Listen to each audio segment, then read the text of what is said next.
waive the one-day waiting period and to allow Mr. Blumenfield to take up item 109, AB 109, without reference to file. Mr. Hagman is objecting. No, not yet.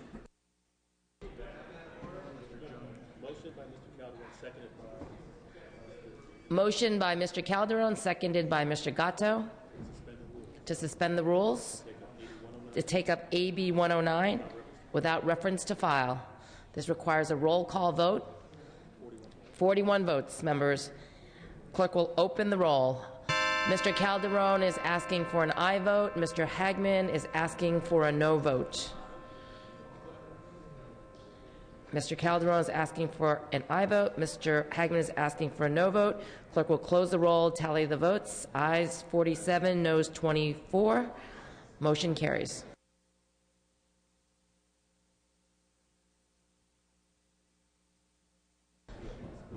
Mr. Hagman. She denies me. Thank you, Madam Chair. I do have a point of order on this. Okay, clerk needs to read the bill. Assembly Bill 109 by the Assembly Committee on Budget and Act relating to criminal justice realignment, making appropriation therefore to take effect immediately. Bill related to the budget. Are you rising on a procedural question? A point of order on this bill when that's properly before this House. Okay, state your point of order. Thank you, Madam Speaker. Despite the removal of the urgency clause, this bill contains several different sections that amend statutory initiatives that can only be amended by two-thirds vote of the legislature. The Legislative Council on numerous occasions have keyed this bill or keys bills with amended the same sections as penal code as two-thirds votes. Furthermore, there is nothing in the recently enacted Proposition 25 that allows the legislature to avoid this two-thirds vote. As such, my point of order is that this bill must pass the Assembly and the Senate by two-thirds vote and not a simple majority, or the bill is entirely shall be violate the Constitution and be voted by the courts. Okay. Ledge Council has advised us, as well as the Senate, minutes before, that this bill requires a majority vote. Madam Speaker, I select to appeal the decision of the chair. Okay. Do you have a second? Mr. Jones?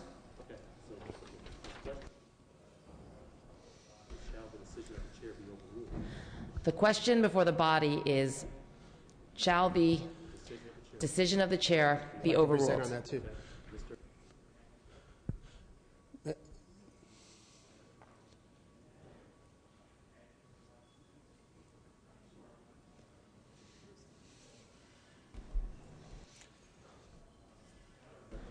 Mr. Calderon? Yes, Madam Chair, I request a no vote on the motion.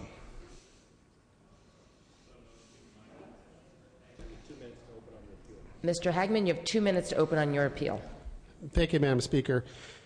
And members, the 662-page bill before us has been drafted in great haste, and the public is going to give virtually no time to review its profound contents. That all of this is occurring during the Sunshine Week is for which nearly everyone on this floor voted for in support of a resolution calling for greater public transparency and openness to just 2 days ago itself is a travesty.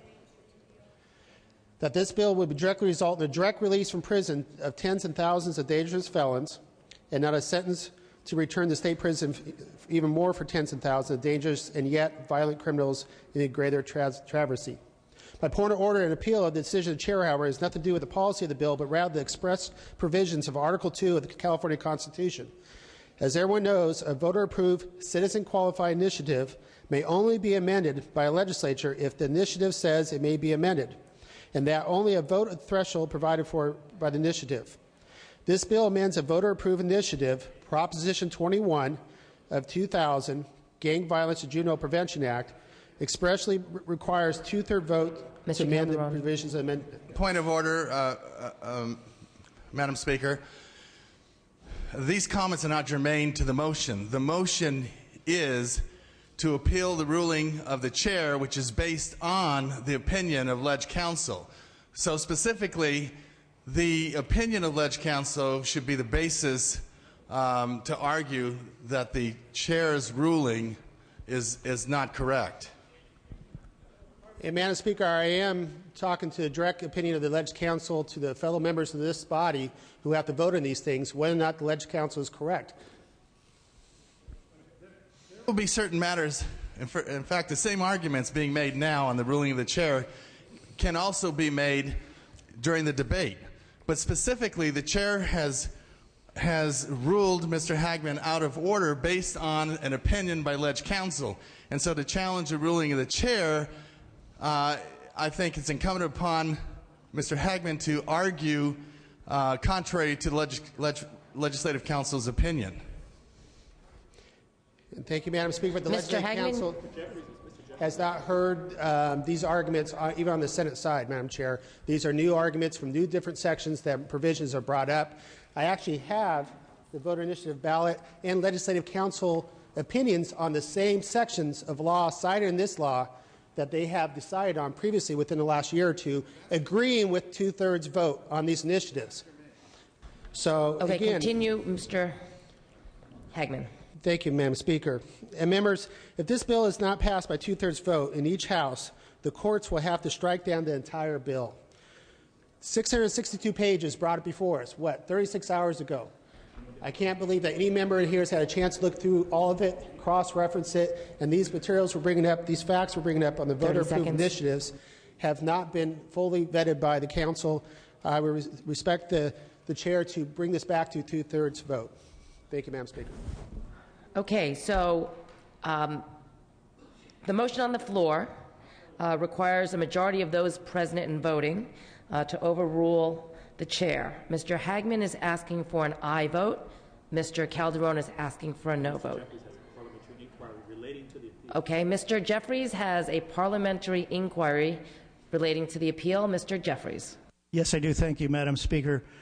It has been stated that we have a written position from Ledge Counsel, which is now contrary to a new statement that the chair is acting upon, that there is an additional new Ledge Counsel opinion. My question is, do we have that opinion in writing from Ledge Counsel? We do not have it in writing. It's an oral opinion. And what, as a matter of basis, do we have to be assured that that is a correct opinion when none of us can verify that?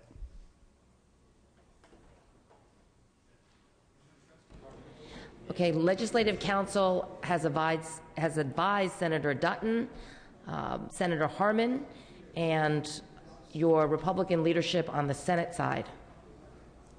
And thank you.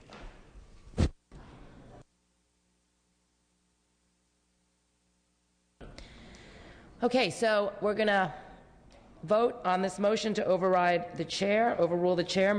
It takes a majority of those present and voting. Mr. Hagman is asking for an aye vote. Mr. Calderon is asking for a no vote. Clerk will open the roll. Mr. Hagman's asking for an aye vote. Mr. Calderon is asking for a no vote. All members vote who desire to vote. All members vote who desire to vote.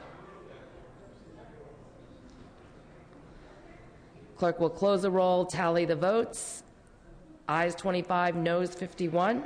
The chair is sustained. The chair is sustained.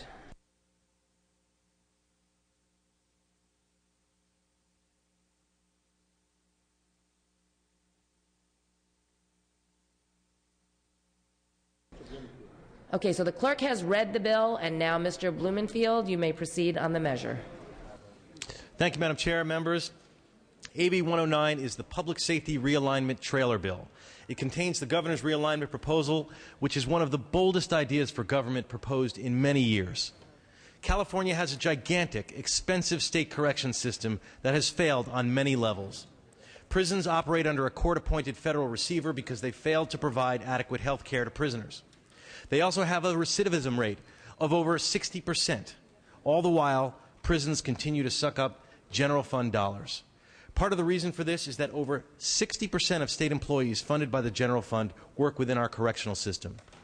Think about that, all the folks who were talking about we need to make all these cuts to the employees. 60% are in our correctional system. For all we spend on corrections, we should and deserve more results.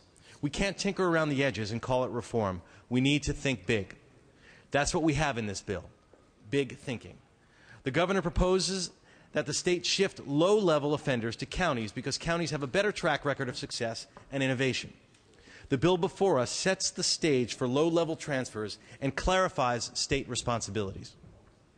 In transferring responsibilities to counties, this bill expands the authority of local correctional administrators to use alternative custody methods and conforms local jail credits to current state prison credits for eligible inmates.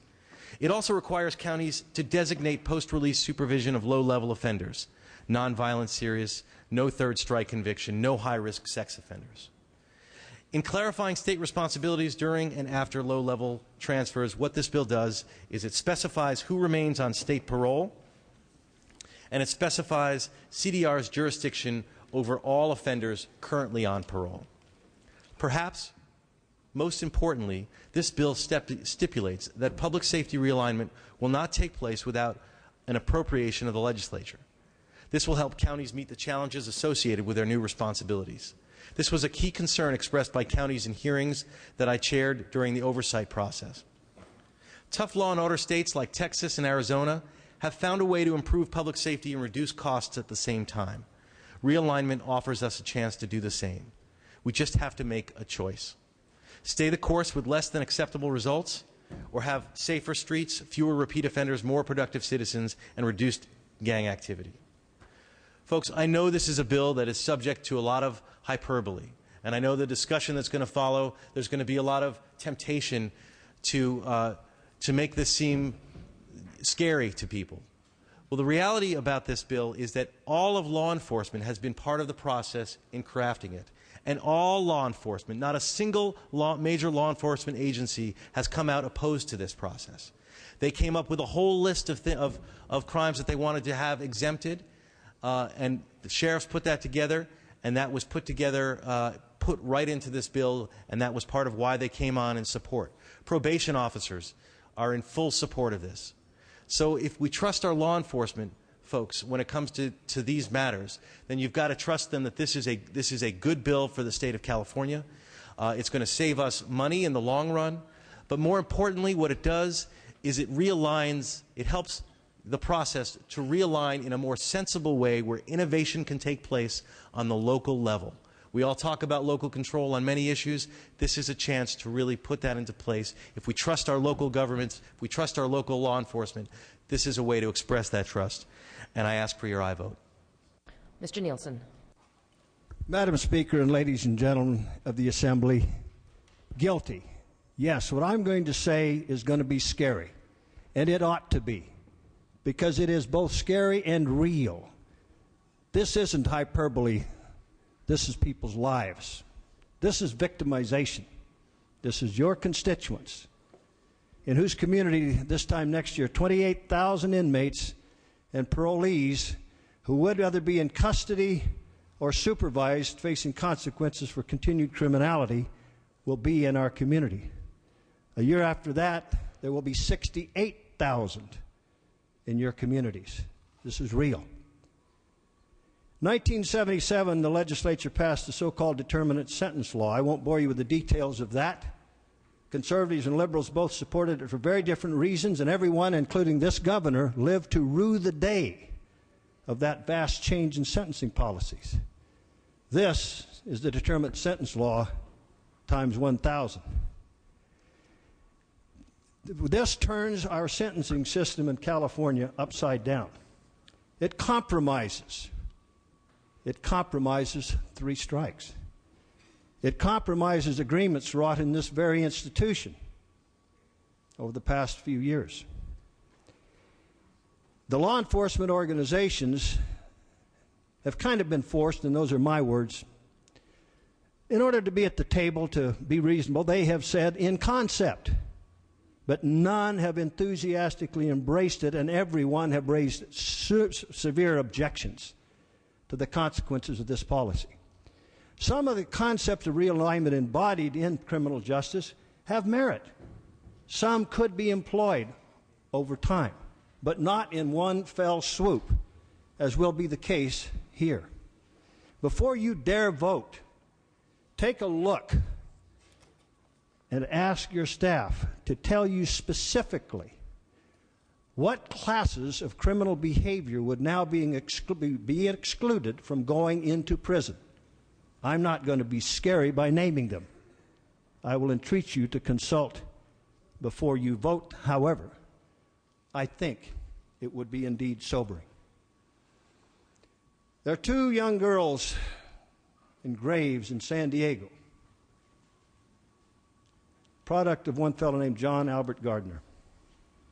John Albert Gardner was a criminal who, under this new legislation, would not be deemed a serious threat, serious or violent criminal. Many, many of these will not face prison. The delightful, almost blithely stated shift to local government, how wonderful.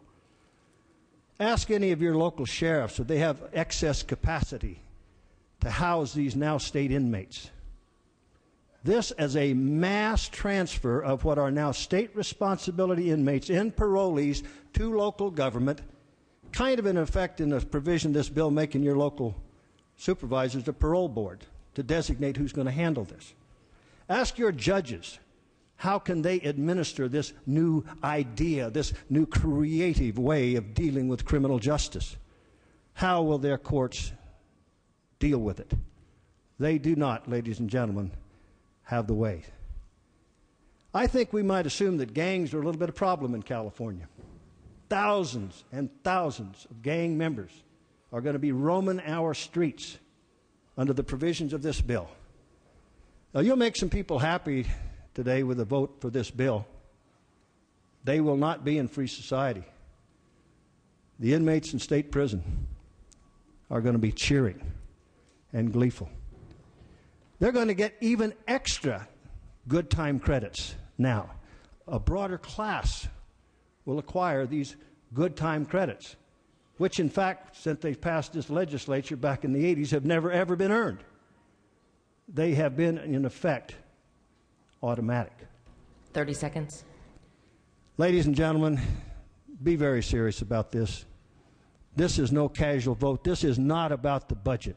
This is about a grievous injustice to the people of California who will become victims. Pray God they are not your family. And to the victims who are already in place, who will have their justice denied by this bill. I urge a no vote. This is one of the most serious votes you will ever face here, if not the most. No vote. Mr. Donnelly. Thank you, Madam Speaker. I rise in opposition to this bill. I've heard a lot of talk from my colleagues about unpopular cuts and painful cuts. Why don't we make a popular cut? Why don't we actually solve a problem instead of kicking prisoners down to the local level, instead of letting out what are classified as nonviolent criminals, but who are really dangerous criminals? Why don't we take a look at the population of prisoners, of people who are in our prisons, who came into our country illegally, committed a crime serious enough to go to state prison? According to the Department of Corrections, the number is 17,000, and the cost is $885 million. I think all of us could probably agree that that is a group that we really don't want here. Perhaps there's a way we can figure out how to deport them and get their home countries to incarcerate them, and then they're not on our books anymore. And if we can do that at the state level, maybe the county levels can do it, and maybe we can free up some dollars. Let's actually put our money where our values are for a change, and do something that's good policy, and it frees up money so that we can then fight over it. Thank you. Ms. Halderman. Thank you, Madam Speaker. I don't have a law enforcement background, so I consulted with my local sheriff and chief of police. They are in opposition to this measure. I do have a background in recognizing violence, and I assure you that to call any of the following offenses nonviolent is grossly inaccurate. Assault by means of force likely to produce great bodily injury. Vehicular manslaughter while under the influence, female genital mutilation, hate crimes, participation in an act of lynching. Thank you. Mr. Wagner. Thank you, Madam Speaker. After the procedural skirmishing, we began this debate with the statement that the clerk has read it. only because we define reading as giving the number and title and moving on. This is a 662-page bill. I doubt any one of us who's asked to vote on it today, when we left the floor last night at 9:30, started reading any of those 662 pages. And if you do a minute a page, you had time for maybe a quick breakfast and coffee before we reconvened here this morning. Nobody has in any significant way read this bill, or they would have seen the problems that my colleagues have outlined. And then we talked in beginning the debate that there will be a lot of hyperbole about this bill. I will engage in a very little bit of that right now and say perhaps this is the worst bill we're going to vote on today, yesterday, and in the entire budget process. Let me drill down into the bill to explain why I think that's more than hyperbole and it's fact. Take a look at some of the provisions of this bill. Senator Nielsen wouldn't name them. Ms. Halderman pointed out a few. I'll point out a few more. We will exclude from state prison folks who commit the following felonies: vehicular manslaughter while under the influence. Read the bill. We're changing Penal Code Section 191.5C2. Pull it up on your laptop. Look at it. See if that's really in there and really what you want to do. Felony child abuse. I'll tell you where that is. That's in page 182 of the bill. Hate crimes. Participation in the act of lynching. We are changing Penal Code Section 405B. Does this body want to go on record doing that? How about this one? Bribing electors to vote or not to vote. That's Election Code Section 18521. Pull it up on your laptop. We're excluding from state prison folks who bribe electors. Under Elections Code Section 2101, perhaps 68,000 felons will be given the right to vote. Do we want to go on record as a body saying that's okay with us? Chelsea's Law has been mentioned. There was a deal worked out just a year ago. Republican votes went on record because we had a deal. Today we're undoing that deal. And Mr. Hagman mentioned perhaps something that sums it all up. No one's read a 662-page bill. It's ironic, but it's bad law to pass unread 662 pages the very week we all went up and said we like sunshine in government. Now is not the time to support this bill. My friends, I urge a no vote. Ms. Olson. Thank you, Madam Speaker. Members, realignment can make sense at times when facilities are adequate, when funding details are provided, and when logistics are feasible. But we have none of those in this realignment proposal. I joined you on most of the cuts yesterday, and a couple of them today. But as a mother of 3 young children, I refuse to support a bill that will put child abuse offenders back on the street and put our communities at risk.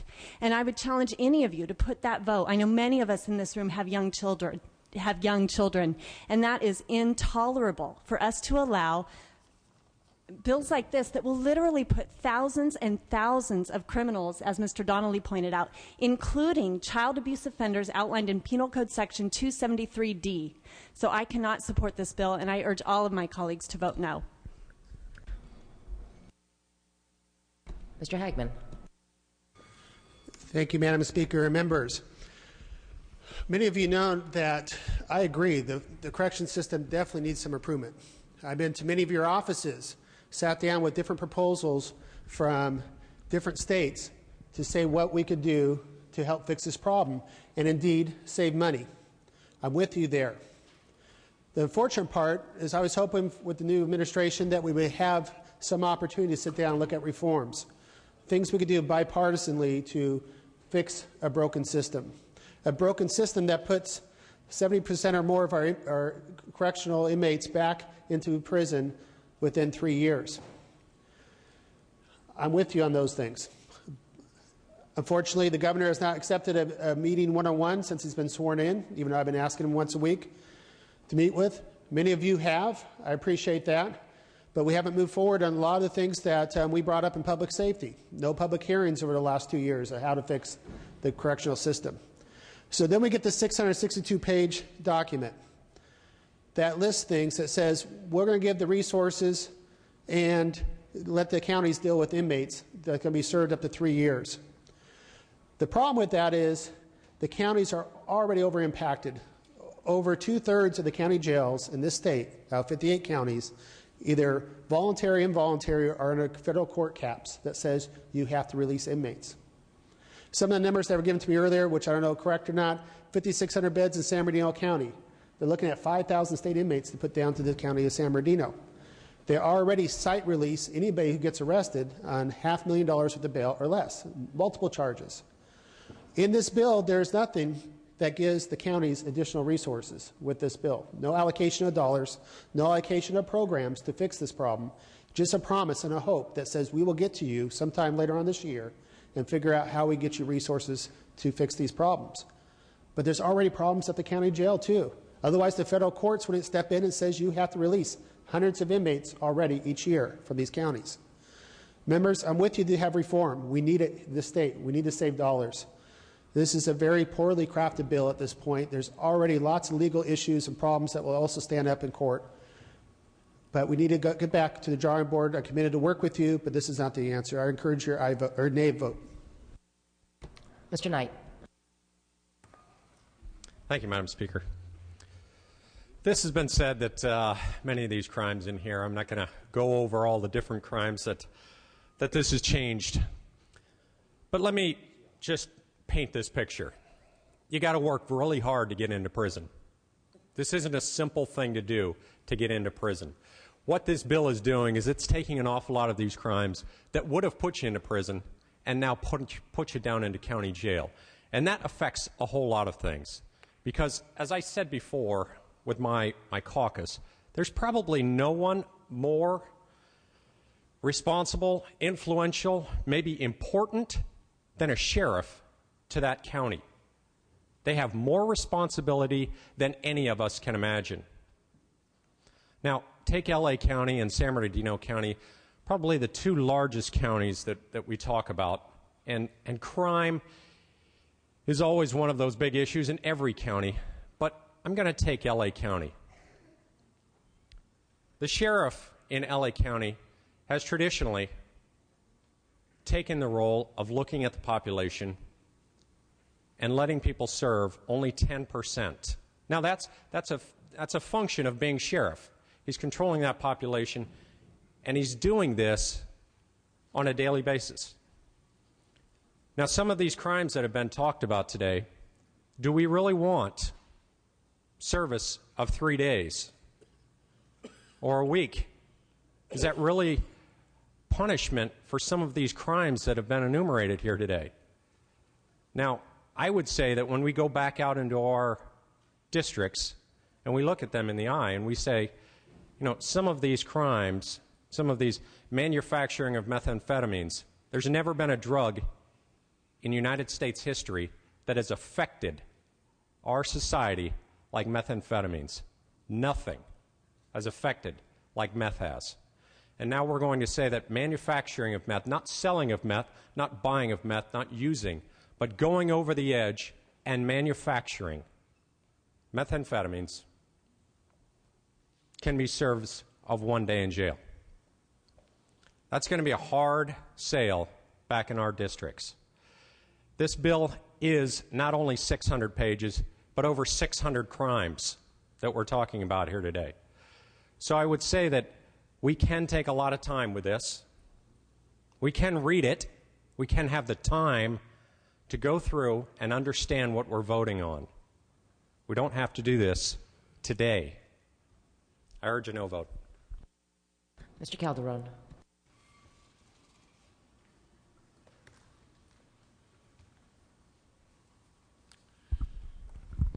Yes, Madam Speaker and members, I want to try and bring us back down from the stratosphere and really examine what's in this bill. Now, I have a lot of respect for my colleague, Mr. Nielsen. He was on the Board of Prison Terms. Strong a law and order person as I've ever seen. And actually knows a lot because he probably has more prisons in his district than any other member. And so when he says that thousands of prisoners will be released, he had to be talking about those that are being released right now under determinate sentencing, and they are not being rehabilitated. The recidivism rate is, no matter how you want to compute it, or depending how, is 85 to 95%, maybe 90%. They're going back. They're being released from prison. They're standing alongside you and your community's mothers and fathers and families and children, and they haven't been rehabilitated. They haven't been rehabilitated because the prisons are overcrowded, because there's no money to rehabilitate them. But this realignment plan will not cause criminals to go free. They're going to serve their time. But they're going to serve their time in a new prison called jail. And it's not going to be just for 6 months or 8 months or 1 year or 2 years. It can be for 5 years or 10 years or any number that the judge wants to impose. And that's going to free up our prisons and free up our dollars so that we can start looking at rehabilitation, so we can provide some protection to ourselves, our families, and our communities. Now, it's been said it compromises 3 strikes. I don't know, but giving the benefit of the doubt, it probably turns, in very few cases, a 3-strike matter into a 4-strike matter, if it does anything at all. Now, we're talking about all these crimes that are not going to be included as those that will be going to state prison. And you've heard members read different parts of the list. Well, let me read most of the list and start with this one. Threats of harm against elected officials.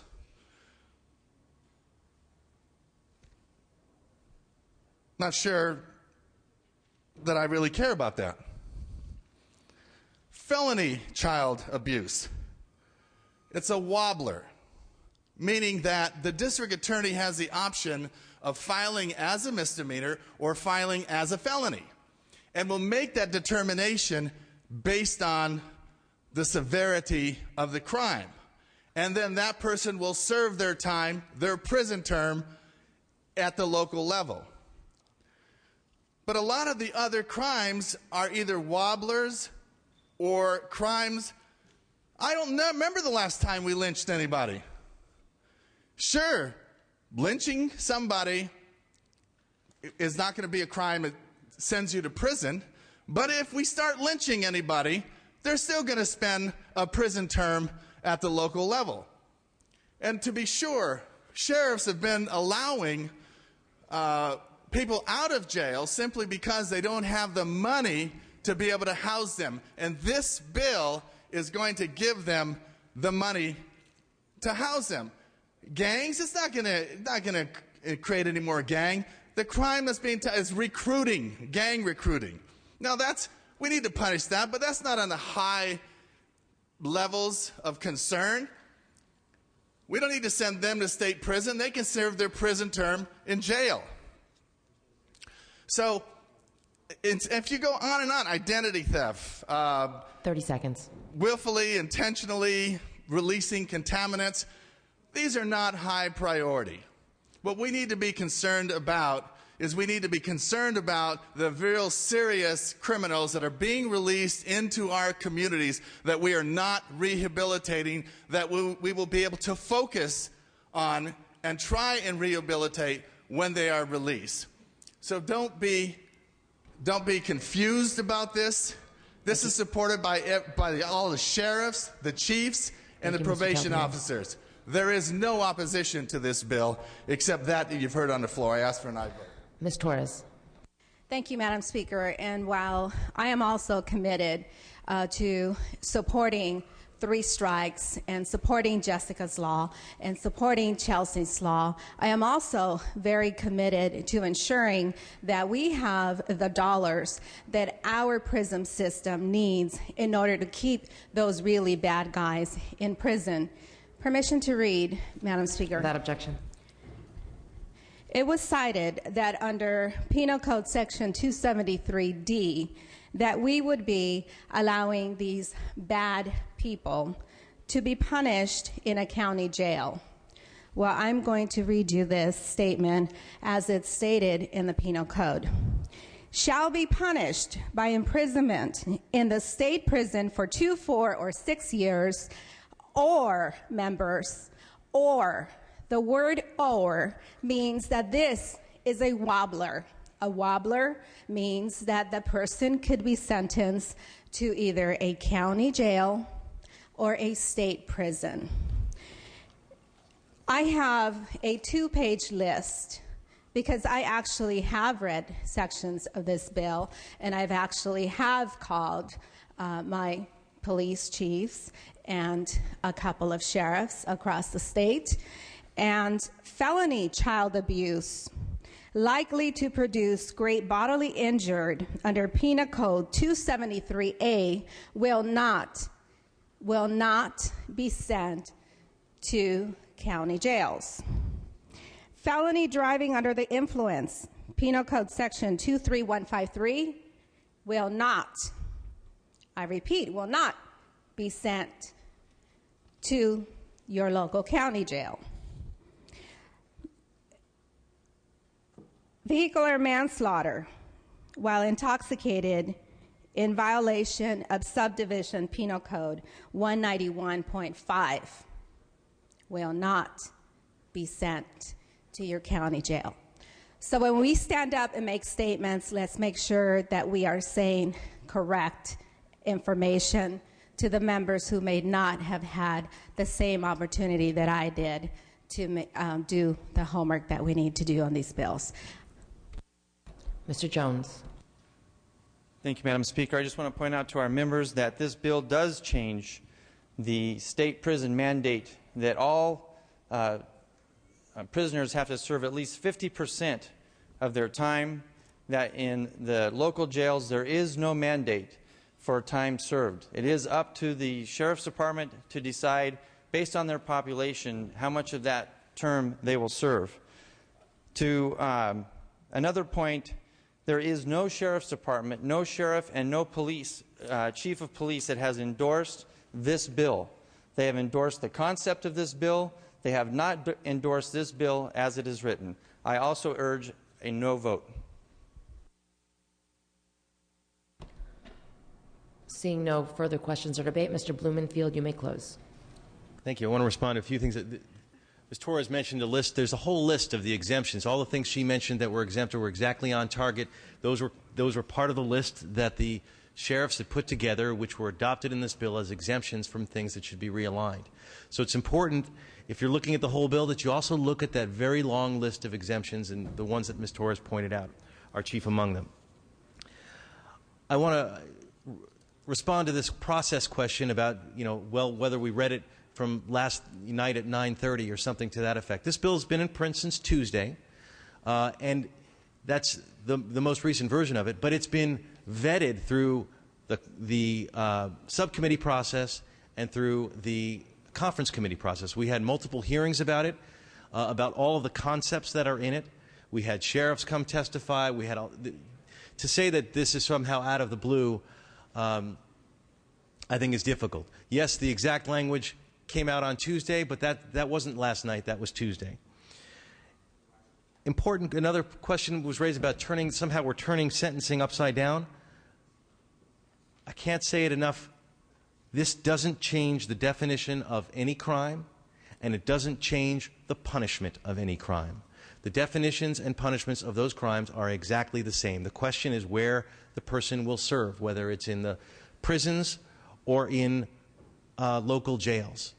And this idea that somehow we don't trust our sheriffs and our local folks to know to be able to decide who can get out and who can't get out, and to me is counterintuitive. It's the local folks who have been innovative and who are most accountable to the people.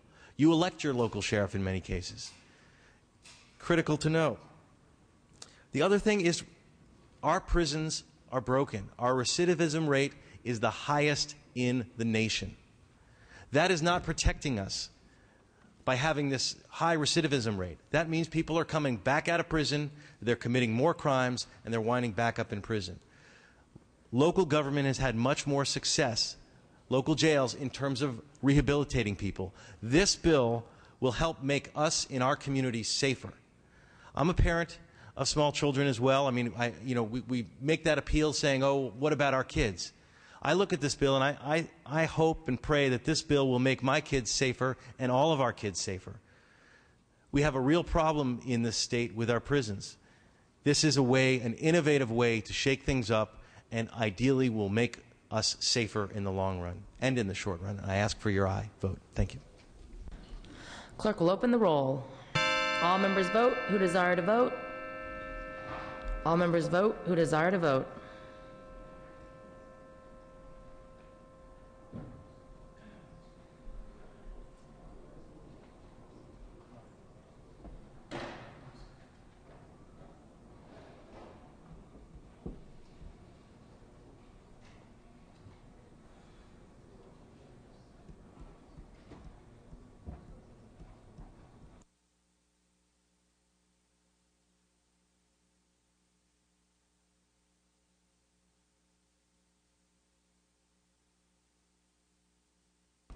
Mr. Calderon moves the call.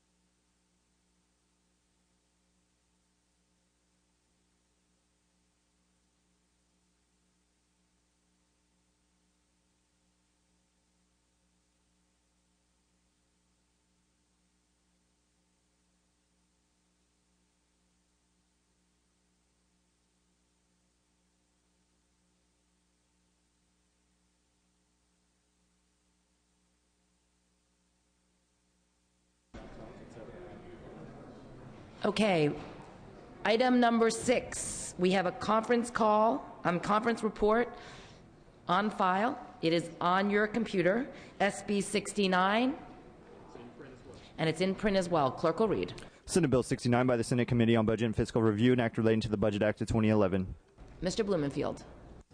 Thank you, Madam Chair, members. This is the budget adopted by the Conference Committee. It is the primary budget bill. By passing this bill in conjunction with the other items pending today and items passed yesterday, we will have made $14 billion worth of solutions to our budget gap. $10.8 billion of these are cuts.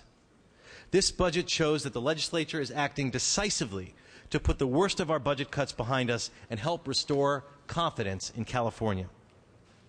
A confidence boost will encourage our people and businesses to move into recovery mode and focus on creating new opportunities for jobs and a brighter future for all of us, a foundation on which others can build their lives and businesses. Voting for this means we will no longer tolerate financial instability. The cumulative effect of this budget does that. A vote for this budget is a vote for financial stability. It's a vote for moving California forward.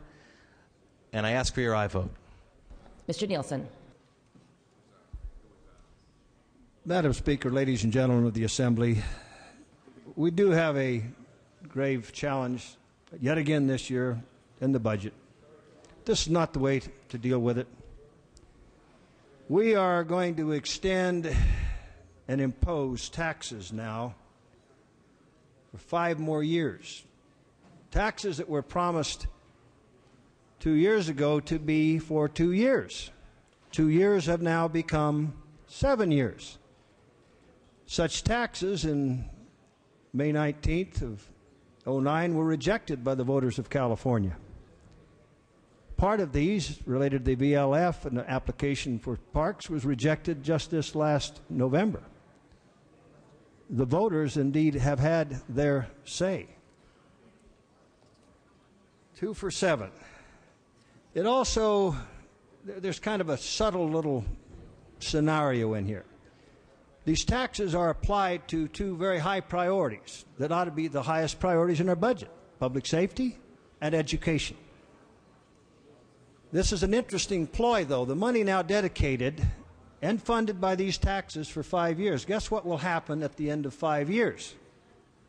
If they are not extended and renewed again, what enormous cuts to these key areas of our budget: public safety and education. Those are my priorities. We ought to fund them out of the general fund, but not with this forwarding pressure on future legislatures to guarantee these taxes in perpetuity. Whatever money then is saved, that's going to be built into other programs. A key part of this is the so-called realignment of the mandates, or what I call the dump it on local government. But guess what? Have you ever heard anyone in local government say the mandates were great? I have never heard anyone but complain about mandates. And guess what? All of the mandates in place today are what local government under this plan will have to live with. And it can only get worse. So we're going to give these funds to local government to do certain things, but give them no latitude whatsoever to determine who they serve, how they serve, to what level they will serve these populations. We have long-term taxes. We have further short-term cuts. Only around 40% of these cuts will be enduring.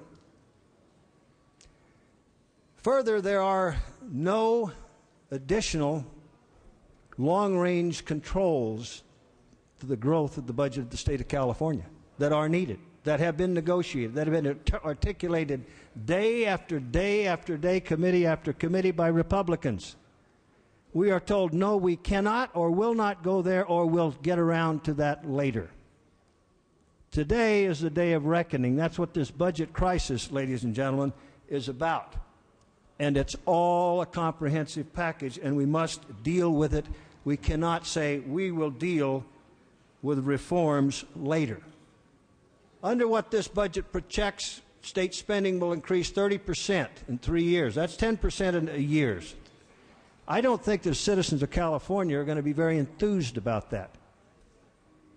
And I submit that even in these difficult times, where over the last 2 years some $40 billion has not been spent in this budget, characterize it as cuts or what you will, the budget of the state of California, I rhetorically asked the citizens of the state of California, what has changed for you about state government? This is a historic opportunity to really change how our government works and serves the people, not itself, not the bureaucracies. How has it changed? Ladies and gentlemen of California, give me your favorite agency, the Air Board, the Water Board, the DMV.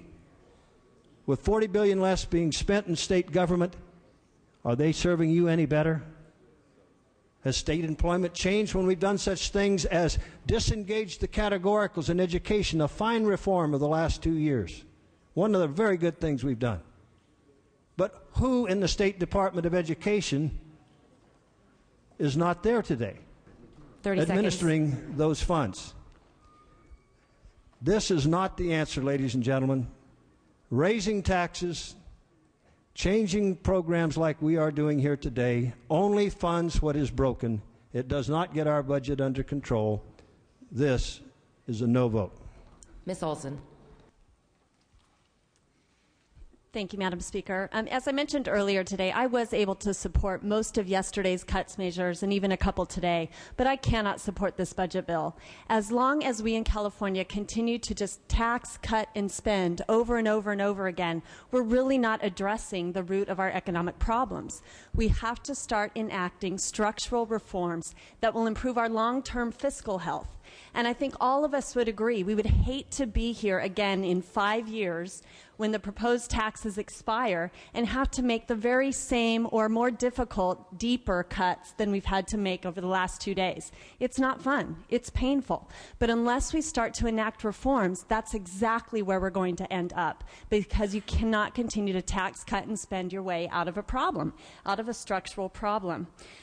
The other thing I would say is, in addition to reform, we must start to reduce the state workforce. When I was on the Modesto City Council, we cut 19% of our workforce. It wasn't fun. It was with great pain, and it was with great controversy.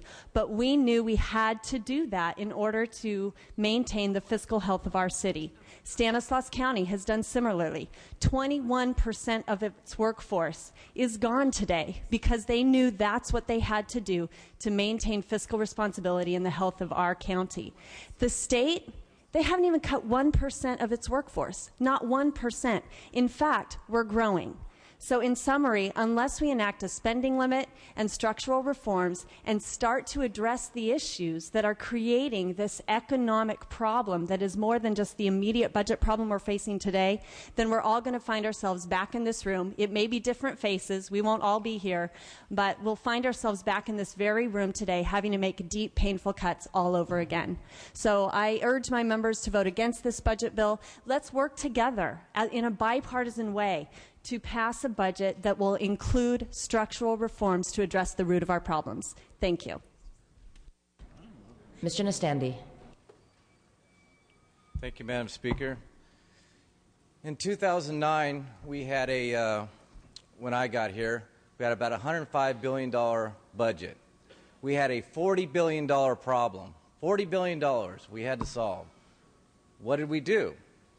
Well, we came up with a compromise, I guess you call it. There was $20 billion in new taxes, $20 billion in cuts.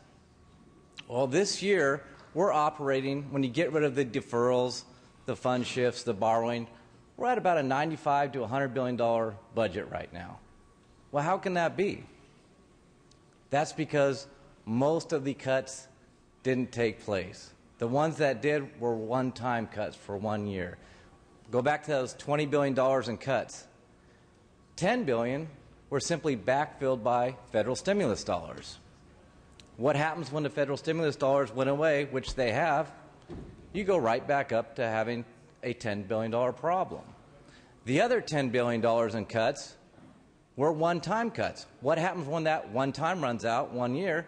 We're back to where we are today, another $10 billion problem. That's $20 billion that we didn't do anything about. So when are we going to talk about, as the previous speakers have mentioned, real reform and actually bring down the size of government that we know we need to do? We have to adjust down. Actually, when we talk about cuts, we did cuts. Actually, no, I'm taking it back. We didn't do cuts. We forced school districts to make cuts. We forced counties and cities to make cuts by taking their money. We said, you deal with the problem, because we don't have, I guess, the ability to solve that problem up here. So the counties, the cities, you must make those cuts. You must make those layoffs. School districts, lay off teachers, do what you have to do. You know why? Because the state of California doesn't employ teachers. School districts do. So it's a lot easier for us to tell them, deal with it. And that's what we've done, and I think that's what we're doing here again. And other Democrats have said, well, Republicans, Nastandi, tell us what would you do? We got a problem. Well, one thing I think we could do, is look at what Governor Brown proposed in his budget. A savings for lifetime, the amount of time you can spend in your life on welfare. Bring it down from 5 years to 4 years. A savings he scored at $698 billion. This budget, it's gone to $171 million. What happened? Well, it's for people that do not have kids that we're changing that lifetime benefit for. So that's a $527 million difference. That's a big chunk of change. You know what? Most states are not this generous. We have been overly generous in our welfare system. People may not like to hear it, but that's the truth. And you know what? We're broke. We cannot afford that anymore. We may like to be benevolent, but we are broke. We do not have the money. So take back that $527 million and plug the hole somewhere else. Or you know what you can do? Go down to 3-year lifetime ban like other states do. You'll save over $1 billion simply by doing that. And I think you've probably heard the statistic. California has about 12% of the population of the nation. 30% of the people on welfare in the United States live in California. Doesn't that tell us we have a problem? We cannot afford it anymore. So let's not take it out on the school districts. Let's not take it out on our schools or our cities or our counties. Let's us step up and deal with the problem and look for those reforms, look for those long-term savings, because we know we're not going to get out of this in 1 year. It's a lot of work to do, but it's long-term building work that we have to do. Don't look for those easy one-time solutions. I urge a no vote. Ms. Harkey. Thank you, Mr. Speaker and members. I wasn't going to speak, but I will just wrap this up because I hear some resonation on this floor. We have a third of the floor is brand new this year, and I understand that you haven't heard me before, but I've been saying for the last 2 years, and now this year's 3, we are bankrupt. And for any of you that have run a business, you understand what that means. We are structurally bankrupt. We cannot declare it, and we're not going to declare it, but what we're doing is borrowing, deferring, and delaying, and hoping that the economy gets better. Well, the economy will get better incrementally, but not fast enough to dig us out of this hole. And we cannot tax fast enough nor cut fast enough to get out of it. You can't do that when you're bankrupt. You're in the spiral. And that's where we are. But unfortunately, I had high hopes when we got this new governor because he controlled not only the governorship, but also both houses. And I thought if anybody can go to their people, this man can do so. And I haven't seen that, and it's very unfortunate. We have major structural reforms that we need to make, and those are not just words. Those are realities. We need a spending limit. We cannot keep growing like we have been growing. We are growing, you've heard, 31% over the next 3 years, and that's after realignment. And then we're passing realignment for 5 years, hoping to get tax increases to pay for that. Well, what if that doesn't happen? We're going to be right back here again in the hole. The only way, and we're going to be in the hole anyway, one exception I do wish to make is that we will not get through 6 months the way that this budget is. So all of you just hang on to your hats because you're going to be right back here again in 6 months because we are bankrupt. And the only way that we could possibly get out of it is if we borrowed long-term beyond a RAND, but a RAW, borrowed long-term beyond the year that we have to pay our RANDs off. And I don't see how anyone would loan to us that way. But maybe somebody will for a price. And that's another thing you need to think of. Everything you're doing here is costing you a price. Now, I know budget reductions, cuts are very, very difficult, but none of you that came from local government, none of you that came from school boards, none of you that run your own households would run your households the way we run the state of California.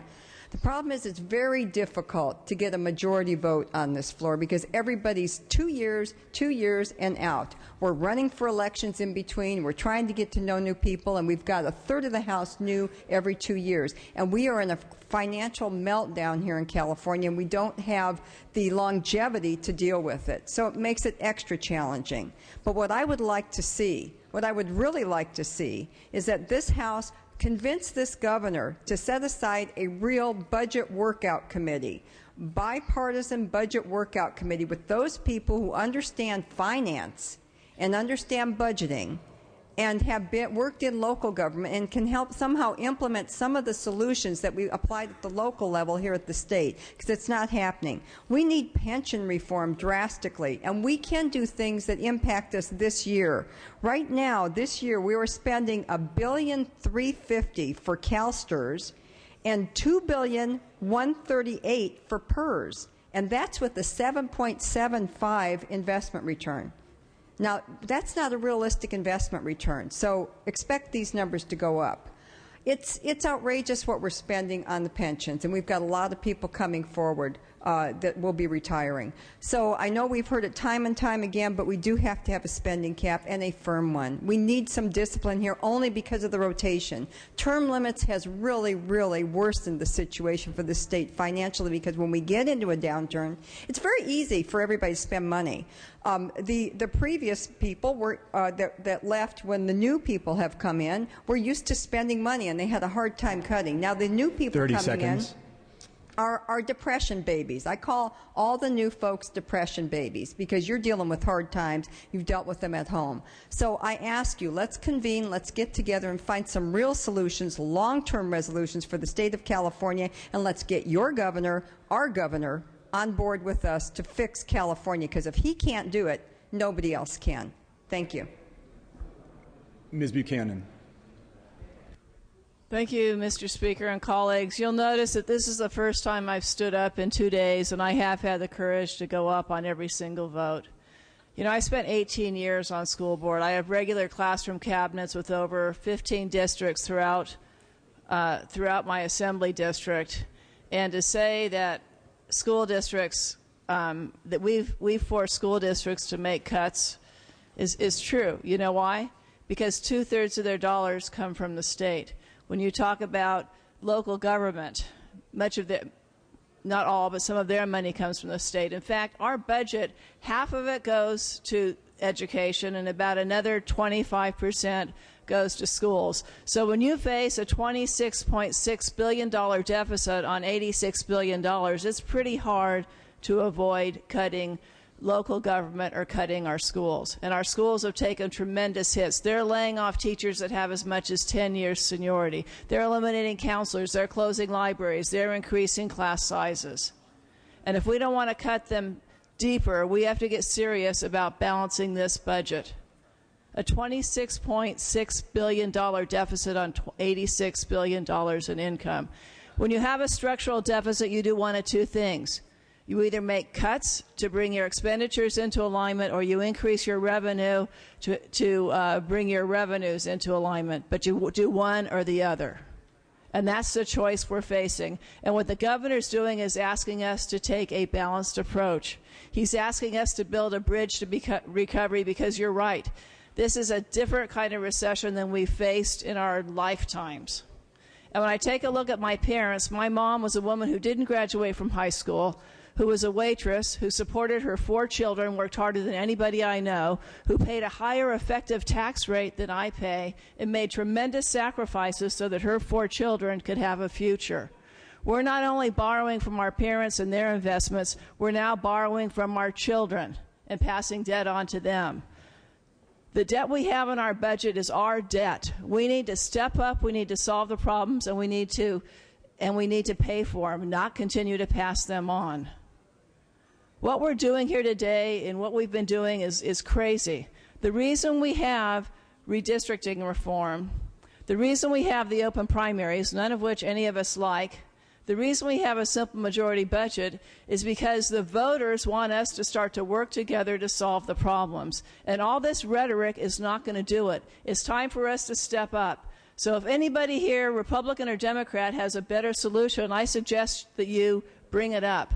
But if not, we've got to have the courage to sit down and work together and solve these problems, because we're doing nothing for our children's future, the future of our communities, or the future of this state. I urge an aye vote. Mr. Jones.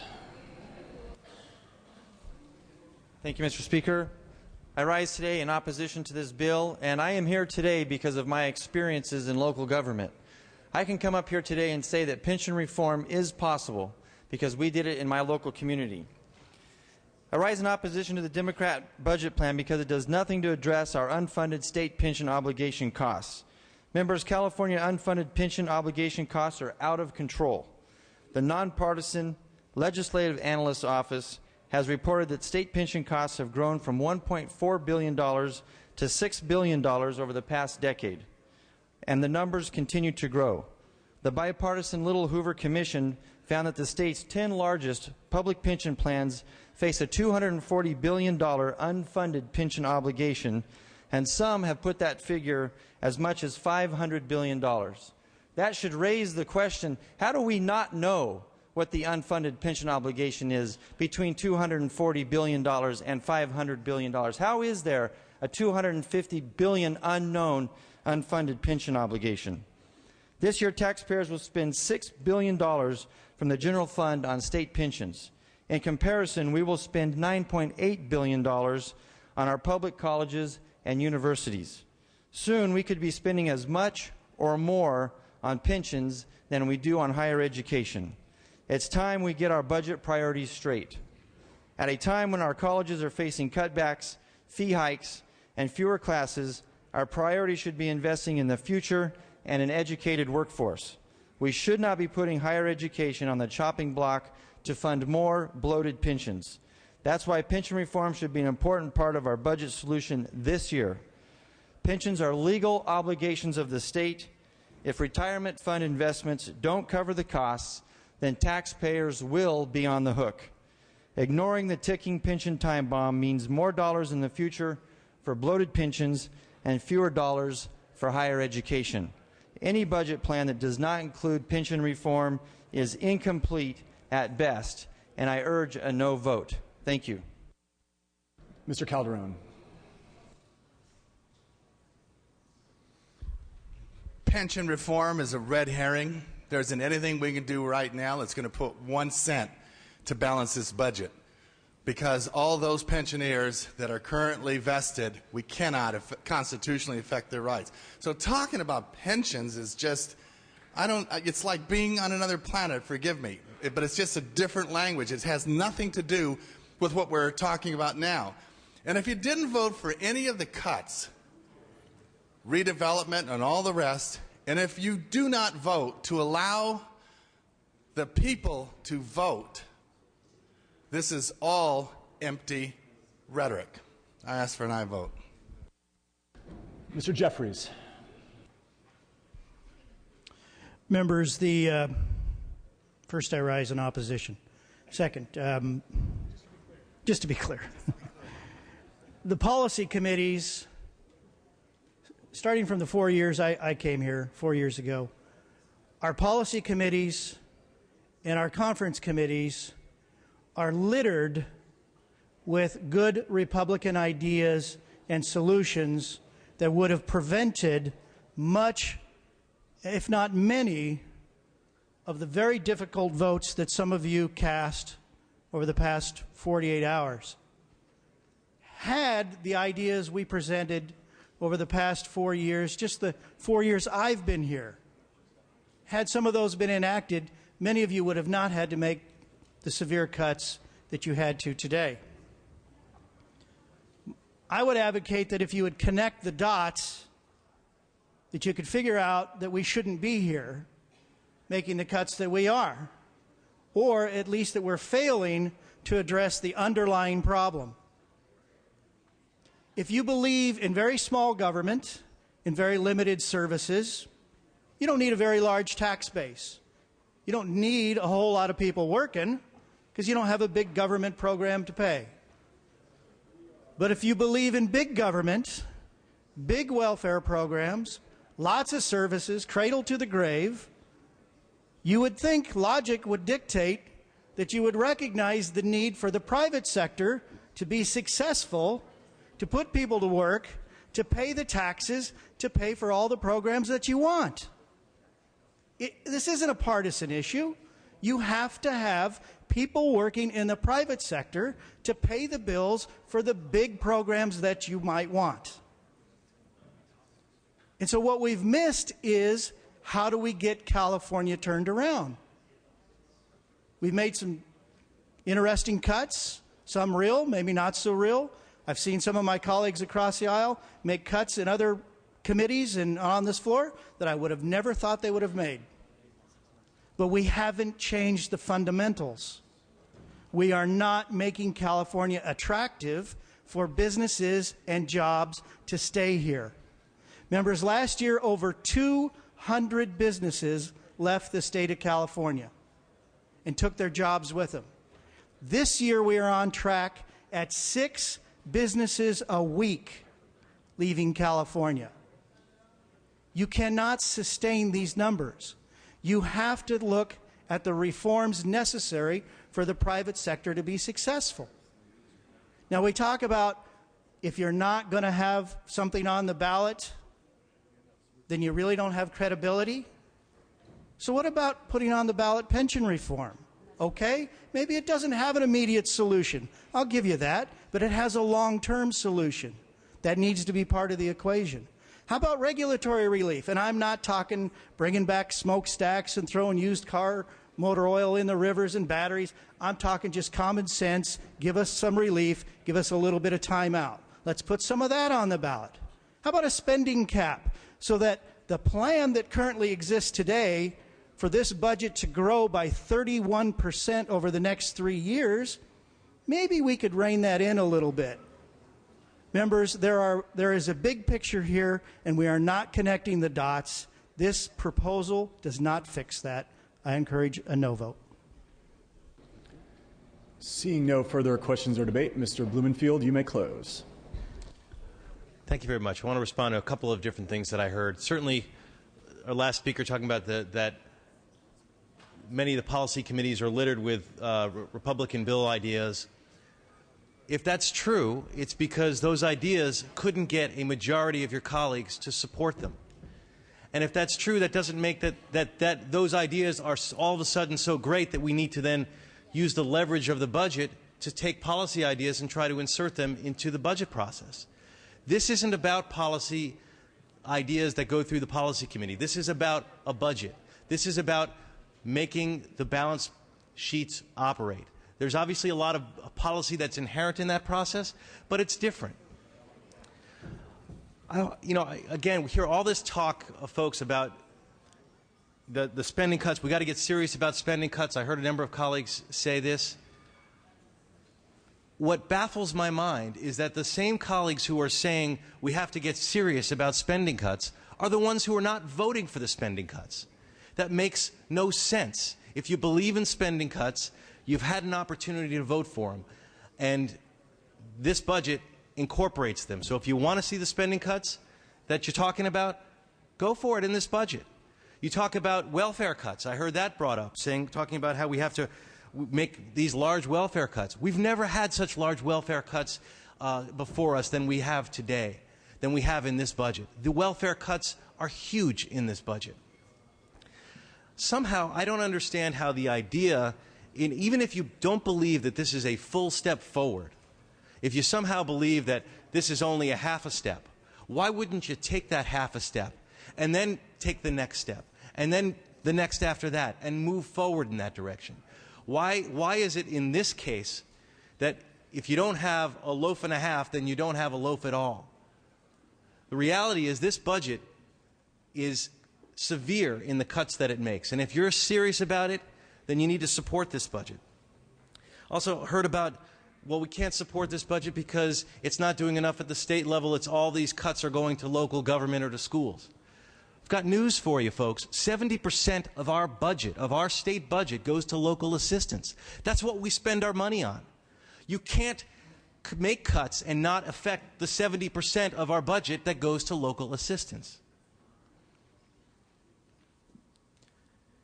In terms of the other issues about talking about these structural reforms, all these ideas that somehow weren't taken in part of the process, the reality is, all along in this process, in the conference committee, I said, bring forth your ideas.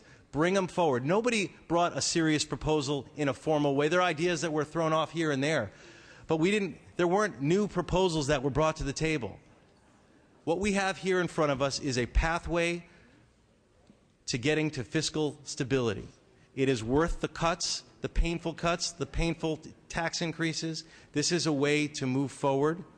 And if you have these extra pension ideas, as my colleague mentioned, although it's a red herring, the governor said he's open to even trying to work that into the process. So you still have some chance to bring forward some additional ideas, but you've got to govern. Again, take off your red hat, your blue hat. Let's wear our green hat. St. Patrick's Day, but it's also the color of this body. I ask for your aye vote. Clerk will open the roll. All members vote who desire to vote. All members vote who desire to vote.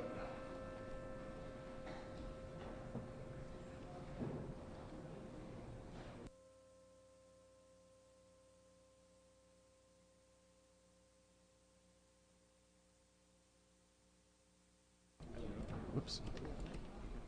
Okay.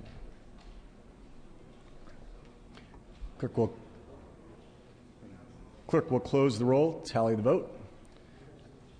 Ayes 52, noes 26. The conference report is adopted.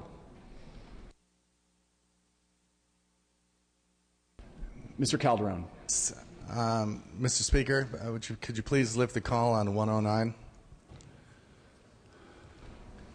AB 109, clerk will post.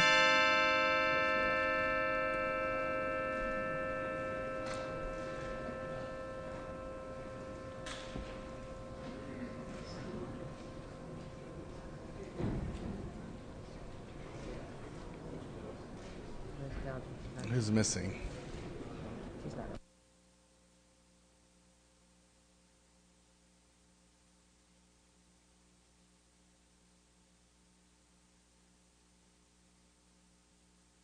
Mr. Calderon moves the call.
Mr. Calderon.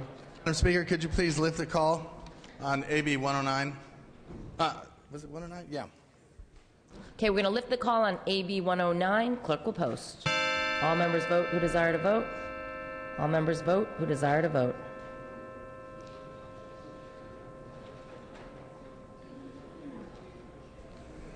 Mr. Portantino?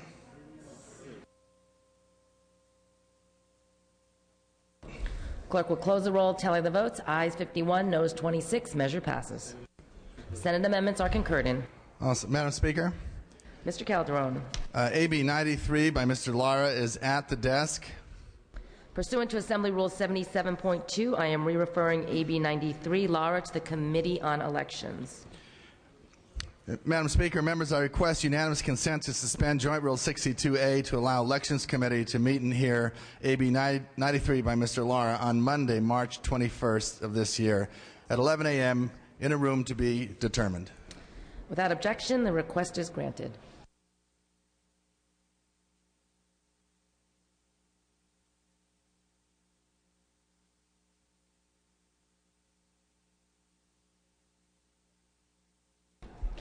Session schedule is as follows. Friday, March 18th, floor session upon call of the Speaker. Saturday, March 19th, floor session upon call of the Speaker. Sunday, March 20th, floor session upon call of the Speaker. Monday, March 21st, floor session at 11 a.m. All other items remaining will be passed and retained. All motions shall be continued. I'm ready to entertain a motion to adjourn. Mr. Calderon moves. Mr. Hagman seconds. That this House stands adjourned.